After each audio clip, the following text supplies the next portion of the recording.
Good morning. We got lots of good mornings. We got clocks. We got sunshine. We got rocket ships. And that's just in the chat messages before we even start.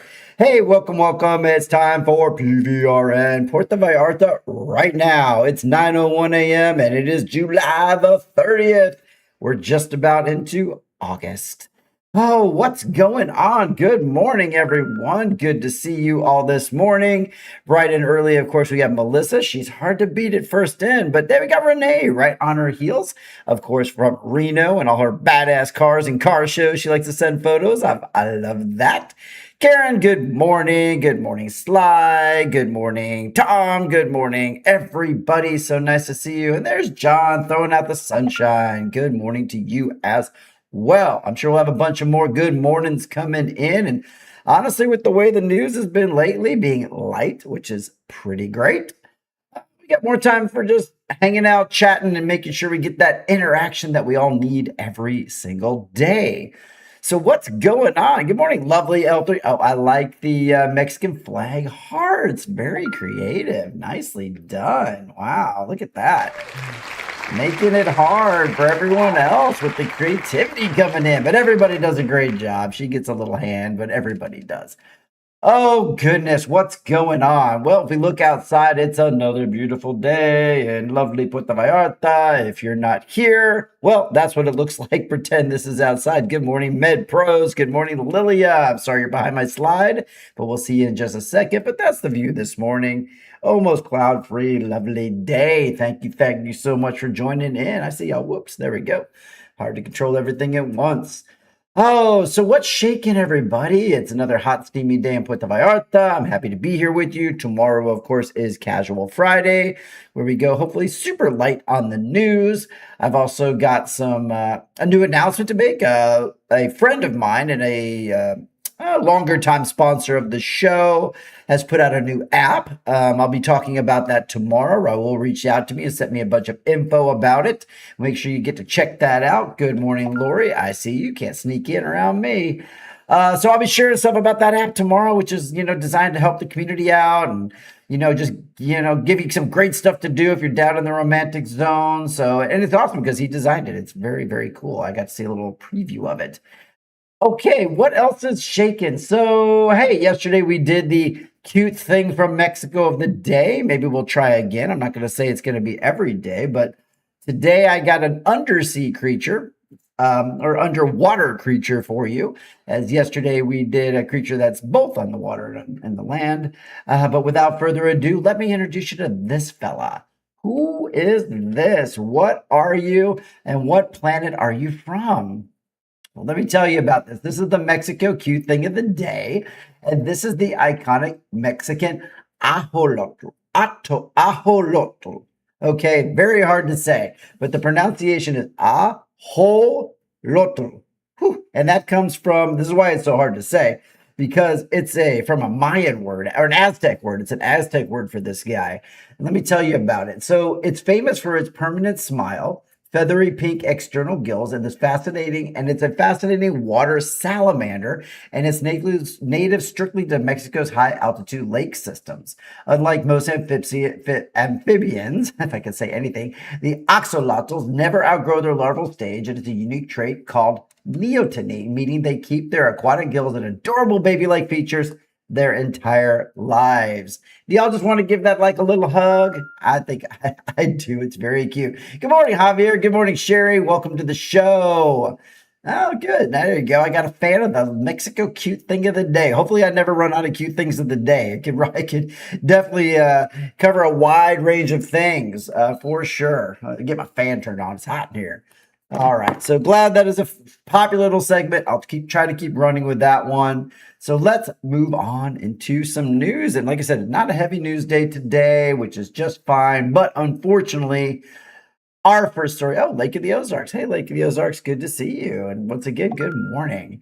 All right, our first story today is one that's big news here right now. It's unfortunate news, unfortunately, but we do cover all the news here. But before I jump into it, I know I gave you a teaser on that one, but it's better I do this now. It's time for coffee. Let's do it. Hey, clink those cups, let's wake again. Sip the truth with a little grin.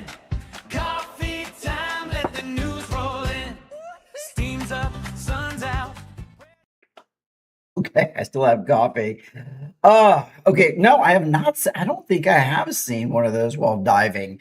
I think it's a freshwater. I didn't get to do a whole lot of research on our cute little friend because I'm throwing everything together pretty fast every morning. But I think it's a freshwater creature, and we haven't dove anything freshwater here, just saltwater. But check it out.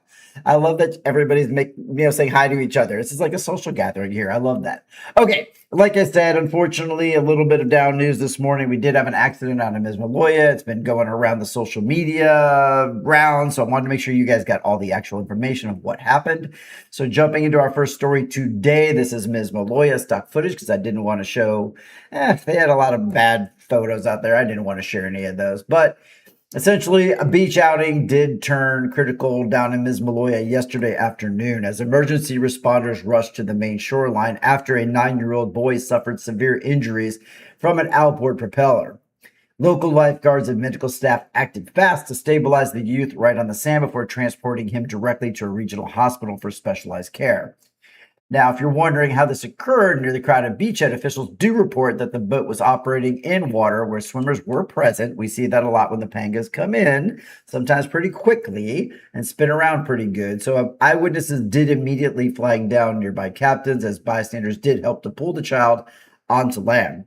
Maritime authorities are now checking safety distance boundaries along popular municipal beaches to prevent similar accidents during the busy summer season. So for beach goers and boat operators, the port captains now have opened up formal inquiries into the vessel's licensing and safety equipment compliance to ensure strict rules are enforced. Harbor master representatives urge all private boaters and tour operators to keep clear of designated swimming areas, of course, and do just watch out for yourself. So if you see a boat coming in, do try to stay clear. I can say that the boy was transported to the hospital with injuries to his rib area from the propeller. I believe his father was also injured. We'll stay tuned. I don't have a lot of information on his condition as of now. But that is to be determined. But right now, I'm not hearing anything worse coming out. So hopefully, PVRN wishes him and his father a speedy recovery. And sorry that happened to you out there in Mismaloya. Be careful, y'all. We got waves, we got sea life, we got boat propellers. You got to be on your head on a swivel when you're in the ocean here. Just keep aware. But again, for the most part, everybody goes in, everybody gets out just fine. Okay, next up, what is a day without a Pal Vallarta story? Look at this one. This is interesting. I'll give you a big picture of this one in just a second, but the reason why Pal made the news today is not a water leak for once, which is great. It's actually this. So we'll open that up. I know that's probably impossible to read and see, but what it is Pal announced a new sustainable water initiative is officially underway across our area as of today. Pal Vallarta announced that the implementation of Nidos de Lluvia, or rain nest program, targeted specifically at outlying rural communities. This project focuses on installing specialized rainwater collection devices to collect the rainwater, also to filter that rainwater directly onto home rooftops across rural Ajio neighborhoods mostly. Now, okay, you might be curious about this and what's going on and how it's going to operate. Well, the filtration setup, what it does is it captures heavy summer downpours, converts roof runoff into clean water for household washing and gardening.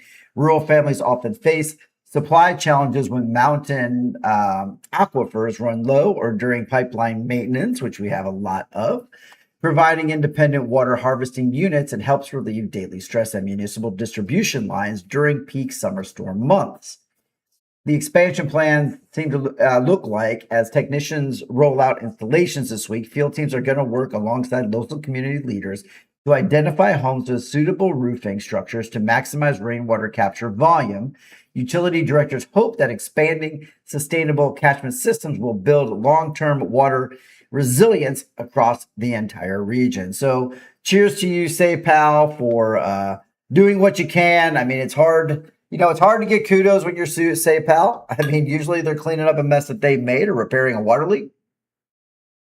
But I will say most of the time we respect them here at PVRN, and we see them down in those holes doing the work we don't want to do to keep our water running smoothly. And this time, bringing more water to neighborhoods that may be underserved in water, and just a new collection system to not only ease and make their lives better, but help the infrastructure as a whole. So good to you. Good for you, Safe Pal. I hope it goes well, and I hope that expands into more neighborhoods and more homes with roofs that can support it. There's my 2 cents. All right. We talked about this story. I think this was last week, the groundbreaking for the Autism Center that's coming to Puerto Vallarta. Remember we talked about Lelia and all those kind of fun things. Well, if you remember that, then you remember this shot. It's the above ground photo for where this is going to come in. But here's the update. The major progress for local family health care made headlines again in Puerto Vallarta this morning as Governor Lemus visited the city to lay the foundation stone for a brand new Regional Autism Center. Now, this facility aims to provide specialized diagnostic care, speech therapies, and family support services for children living across the entire Bay Area. Now, if you're curious about what this facility will offer, here's a reminder again. Local medical coordinators confirmed it will feature modern therapy rooms and dedicated clinical staff. So for years, local families need to travel all the way to Guadalajara for specialized evaluations and consistent treatment routines. Building this center locally is going to bring critical medical infrastructure right into our community, which is great. And here's what the timeline looks like as of now, subject to delay. I don't need to say that really if you live in Mexico, but we know this. So project managers expect construction teams to finish phase 1 of the building over the next coming months. No specific time there, with equipment installations following shortly after. State officials have noted that the center will serve both local families and surrounding municipal regions once doors officially do open. So we'll keep you informed on that. I'll keep my eye on it, not only here, but on the evening televised news as well. And a big shout out to Carolina Gomez, who is a frequent contributor for the show, for that story from Tribuna de la Bahia. Thank you so much. Okay, let's take a quick coffee break as we are buzzing along at only 12 and a half minutes into the show. We don't have a lot going on this time of year. Usually one big story for the day, then maybe some minor stories, but once again, no news is good news, unless it is good news. Thank you, Lori. I appreciate the coffee cups. All right. If you're an epidemiologist or you love tracking, diseases, outbreaks, or things, now this one actually spans 11 years. So I know there's one epidemiologist on right now who's going to appreciate this. I'm even going to put a form up here. It looks like this form's been sanitized as it was shared on the local news. It's not like I went and found private healthcare data to put up, but this was actually shared. Thank you, Karen, for the good morning sunflower and coffee that you always send over. So here we go. Here's a little report. I'll put this onto a big screen for you in just 1 second. Oh, thanks for the coffees, Melissa. I appreciate that. Okay, last but not least today, public health officials in Health Region 8 released a detailed multi-year medical tracking report today. It was from a comprehensive report that was being carried out over 11 years and documents 323 total cases of syphilis across Puerto Vallarta. Here's a little close-up at this document. Once again, this was shared publicly already. Nobody's name is on here. But if you're into tracking medical things over 11 years plus, well, then you can squint at that and have a look. So what they did is they tracked 323 total cases of syphilis across Puerto Vallarta dating back to 2015. Public health directors are using the updated figures to launch preventative awareness clinics across local neighborhoods and health centers. Okay. Now, if you're wondering, let me go back here really quick. If you're wondering what prompted the release of these figures today, epidemiologists noted that gradual rise in detected cases as routine screenings are and availability expanded the post-pandemic. Let me do that again. That was a mess. Now, if you're wondering what prompted the release of these figures today, epidemiologists noted a gradual rise in detected cases as routine screening is more available and expanding post-pandemic. There we go. Medical professionals emphasize that early detection through routine tests makes treatment more straightforward with basic antibiotics, again, for syphilis. Local health centers are encouraging sexually active adults to take advantage of free confidential testing, which is available weekly. Here is what local clinics are doing to increase public awareness and medical support. Community health workers are distributing educational materials and expanding mobile testing units across the high-density residential and tourism district. Regional health directors stress that open medical dialogue and routine screening remain essential tools for maintaining overall community health. Thank you so much again, Torrevieja de Bahia, for this one. So obviously, lovely L3 is going to clock in as our local epidemiologist and data nerd.